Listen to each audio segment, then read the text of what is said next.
নমস্কার, আমি রাজেশ সনাতন হিন্দু ধর্ম থেকে বলছি। কিছু কথা নিজের লোকের কাছে বলার জন্য এলাম। এই সময়ের মতো কাছ থেকে ফিরেছি। আজ সারাদিন খবর দেখা হয়নি, সুপ্রিম কোর্টের রায় এইমাত্র জাস্ট দেখলাম। তার বিষয়ে কিছু প্রসঙ্গ বিষয়ে কিছু কথাগুলো ক্ল্যারিফাই করতে এলাম। প্রথম কথা, একটা খবর জানি রাখি, সুপ্রিম কোর্ট রায় দিয়েছে কালকে বিকেল 5টা, মানে আজকে 9 তারিখ বিকেল 5টার মধ্যে জুনিয়র ডাক্তারদের কর্মবিরতি থেকে অবসান করিয়ে কাজে যোগ দেওয়ার জন্য। এখন পর্যন্ত যা খবর পাওয়া যাচ্ছে, ডাক্তাররা কর্মে যোগ দেবেন না, কাজে যোগ দেবেন না। আর একটু প্রসঙ্গে বলে রাখি, প্রিয় দর্শকরা, কিছু কিছু বলছেন, ভালো লাগে শুনতে, খালি গায়ে গামছা কাঁধে বলছেন কেন? এইটাই আমার প্রতিবাদ। আমার বোনটা আর্জি করে যখন নগ্ন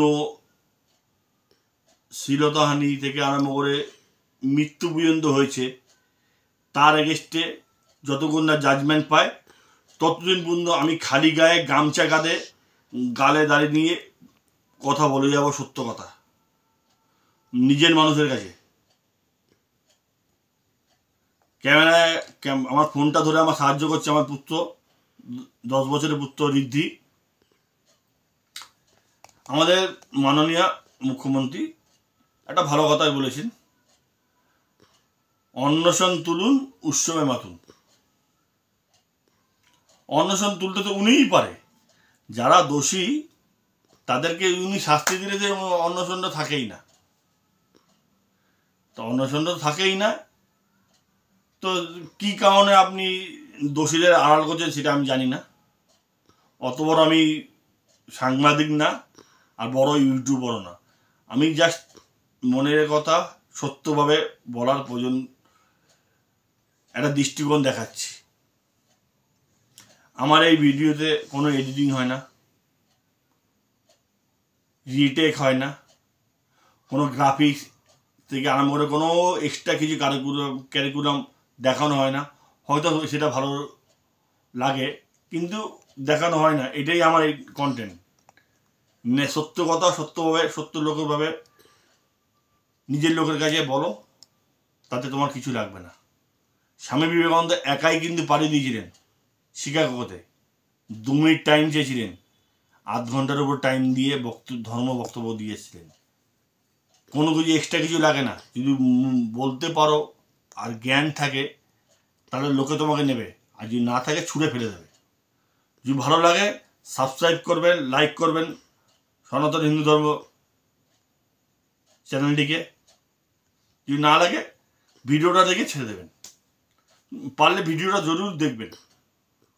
দরকারি কিছু কিছু কথার গ্যাপ আছে, গ্যাপ দিয়ে দিয়ে কথা হয়েছে, সেই কথাগুলো গ্যাপটা বলে দিচ্ছি।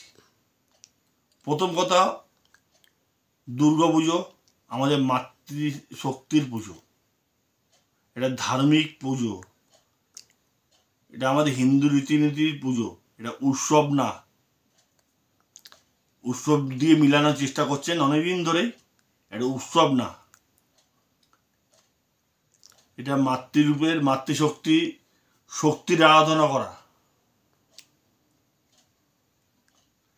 উৎসব না। এটা শক্তির আরাধনা করছি, এইটা ফার্স্ট। সেকেন্ড বলি, আমার বোনটা যার মৃত্যু হয়ে গেল 1 মাস 1 দিন, সে এখনো জাজমেন্ট পেল না। সে কি এই আপনার কথাতে উৎসবে সামিল হতো না? তার বাবা মা কি সামিল হতো না? তার বাবা মা কি পারবে সামিল হতে? কারোর বাবা মা কি পারবে সামিল হতে?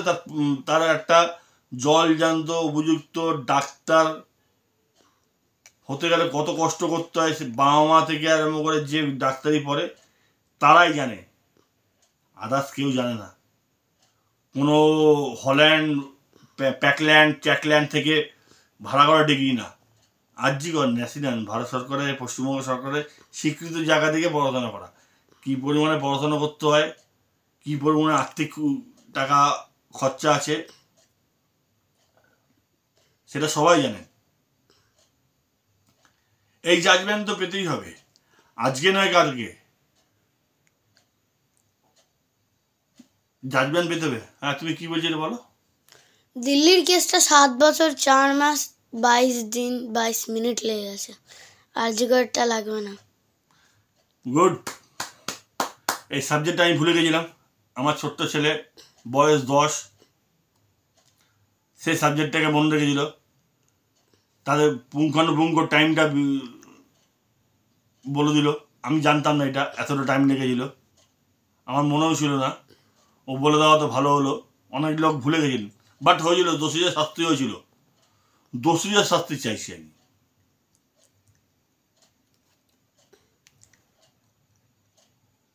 যত পিছাবে ডেট তত পিছাবে মানুষ। এই মানুষ দুহাত ভরে ভোট দিয়ে আপনাকে ক্ষমতায় এনেছে। যত ডেট পিছাবে তত মানুষ পিছাবে। বাকিটা আপনারা সবাই বুদ্ধিমান, সবাই বুঝে নেবেন। আমি বেশি কিছু বলবো না এই ব্যাপারে। পুজো হবে, পুজোয় কিন্তু আপনি আপনার বিবেককে চিন্তা করে দেখুন। পুজোয় 1 মাস বাকি থাকতে আমাদের মনে কত আনন্দ থাকতো। পুজো আসছে বলে কোনো আনন্দ কি আসে? নিজের বিবেককে খাতে চিন্তা করে বলুন। শুয়ে শুয়ে একা চিন্তা করুন, কাউকে বলতে হবে না। মনে কি আনন্দ আসে?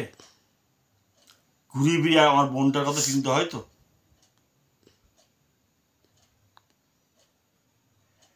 এগুলো চিন্তা করুন। যদি সত্যি কথাটা সত্যিভাবে শুনতে ভালো লাগে তাহলে দয়া করে চ্যানেলটাকে লাইক, সাবস্ক্রাইব, কমেন্ট করবেন। সাবস্ক্রাইবের তলায় বেল বাটনটা টিপবেন যাতে প্রতিটা ভিডিও আপনার কাছে তাড়াতাড়ি পৌঁছায়। যদি সনাতন হিন্দু ধর্মকে পছন্দ না হয় তা করবেন না, পারলে ভিডিওটা পুরো দেখে নেবেন। আমি কথাগুলো মিথ্যা বললাম না সত্যি বললাম, আমি কোনো অ্যাডেড কিছু করিনি বলে নাও ভালো লাগতে পারে। আমি একদম গরিব মানুষ, আমার কাছে অত ইনস্ট্রুমেন্ট নেই। সত্যি কথাটা সত্যিভাবে উপস্থাপনা করার জন্যই ইউটিউবটা করা। বিভিন্ন দিন আরও দিনে বিভিন্ন সাবজেক্ট নিয়ে আরও কথা আছে, অনেক কথা আছে যেগুলো অজানা তথ্য ইতিহাসে চাপা পড়ে গেছে, সেই চাপটার থেকে তুলে নিয়ে আসবো কথা, সেটা আপনাদের সামনে উপস্থাপনা করব। যদি আপনারা সমর্থন করেন, যদি ভালো লাগে সাবস্ক্রাইব করবেন, না ভালো লাগলে করবেন না। ভেবে নেব সনাতন হিন্দু ধর্ম যেভাবে পিছিয়ে গেছে আরও পিছিয়ে যাচ্ছে। একটা কণ্ঠরোধ করা হচ্ছে, আর আপনারা যদি সামনে পাশে থাকেন তাহলে আমি মনের জোর পাবো, অনেক বাহুবলীদের কাছ থেকে রক্ষা পাবো। আপনাদের সমর্থনই প্রশাসন থেকে আমাকে বাঁচাবে। এই বলে আমি আজ শেষ করলাম। অনেক রাত হয়ে গেল। ভারত মাতা জয়।